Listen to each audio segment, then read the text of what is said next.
as a community can do better. What do you want to tell your children about this moment? We need reforms. From the All Indiana Podcast Network, we stand together. Everybody's here together, black, white, brown, everybody. A platform for progress in our community. We need to do a better job. I want to show that we can be peaceful. This is just as much our fight as it is yours. Discussing the problems of racial inequality and solutions to combat discrimination in a conversation for change. We'll be able to build on this. I never in a million years thought I would embrace a cop like that. From Wish TV, we stand together. We Stand Together. It's a series of stories giving leaders and community members an opportunity to share their voices, what is being done and what lies in the future. And tonight, a special edition. Our Community Link had a panel discussion on the challenges of the African American and Latino population. Let's take a look. So Willis and Charlie, we're so glad to have you with us. And you two have been in our community for a long time. Do you see the disparities, the inequities, the injustices that are taking place between the black and the brown communities both? Caroline, if I will, absolutely. I mean, but it's not new. Let's make a point of that. This has gone on. I've been here since 87, 88, 19. And disparities have always been there. Is there a greater awareness? Absolutely. Oftentimes when I first came here, it was interesting how sometimes we swept things under the carpet, if you will. Maybe the Hoosier way, I'm not sure. But are there disparities? They continue on. Are we doing better? Yes, but it's all incremental, in my opinion. Definitely for the Latino community, as it continues to grow, it's somewhat of a twofold. African American community, I'll let Willis talk to that, but I see the disparities continuing. Yeah, I think that there are disparities in academic achievement of our children. There are disparities related to access to health care and quality of health care. I think there's disparities in terms of housing and employment.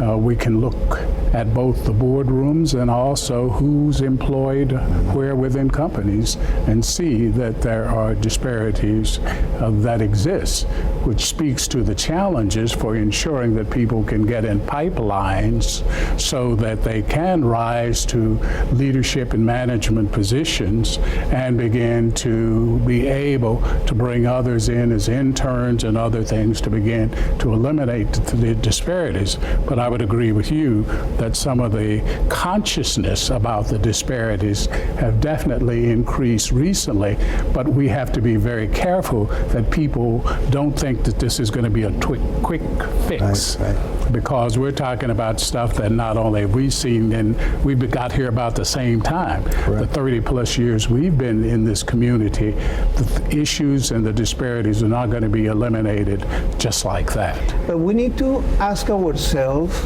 are we really working together among ourselves? Among Latinos, are we working together? Is the African American working together? Yeah, I think, the Latino community, because it is diverse, has its own challenges from the standpoint of working together. I think we've come together stronger than ever. When we look at organizations like Indiana Latino Institute, the Expo, other Latino Expo, and others coming together and working together, we're seeing more of that, and it's becoming stronger and stronger. Something from Willis' standpoint is that, it's what I call EEH, which is employment, education. That's what grew our middle class after World War II. Housing grew our middle class after World War II. Between housing, education, and economic development, which is opportunity, access to capital, our communities, both the African American and Latino communities, are denied twice as much when it comes to loans and credibility in the financial institutions than any white family is. I mean, that's a fact. So we have a long ways to go. But I would say that education, employment, employment and housing are the keys to building our communities. Well, there's a lot of diversity within the African American community. There are African American communities, as well as the African community, and as well as other people that look, like us. Latinos, and so those things have to be taken into consideration.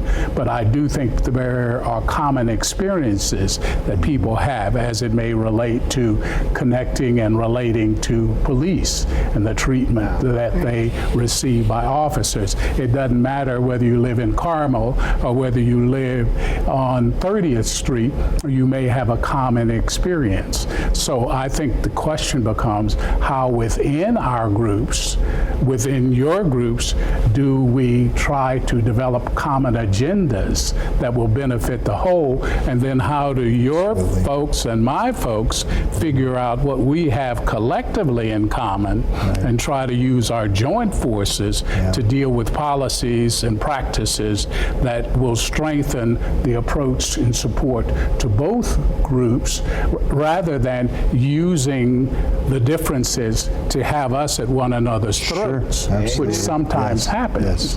Go ahead. I'm sorry. Go ahead. No, I mean, I can talk personally. I've learned more from the African American community from the standpoint of how to progress as a community in Indianapolis than any other community. The African American community of Indianapolis, comparably, when I look at other communities, has done a very unique job. Creating leaderships, pointing their population towards education, getting involved in politics. Those are things that the Latino community needs to take advantage of and to learn from. And that's key here, I think, in Central Indiana. And there are so many parallels with the Black and the Brown community.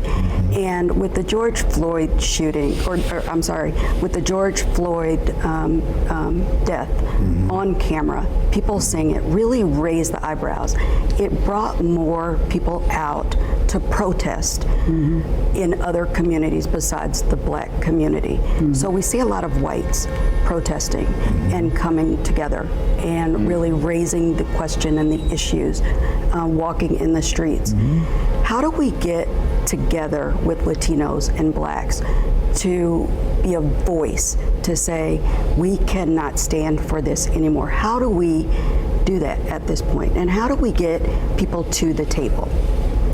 I think that's key, and I think creating forums or communication is number one, like you're doing here, and we appreciate what you're doing, and how we bring our communities together. The Latino and African American community continue to strive to work together. We have, at least in my experience, for decades here in Central Indiana, Indianapolis, whether it's Center for Leadership Development and Urban League. My mentors, as I was mentioned to Will earlier, was Sam Jones, the head of Urban League.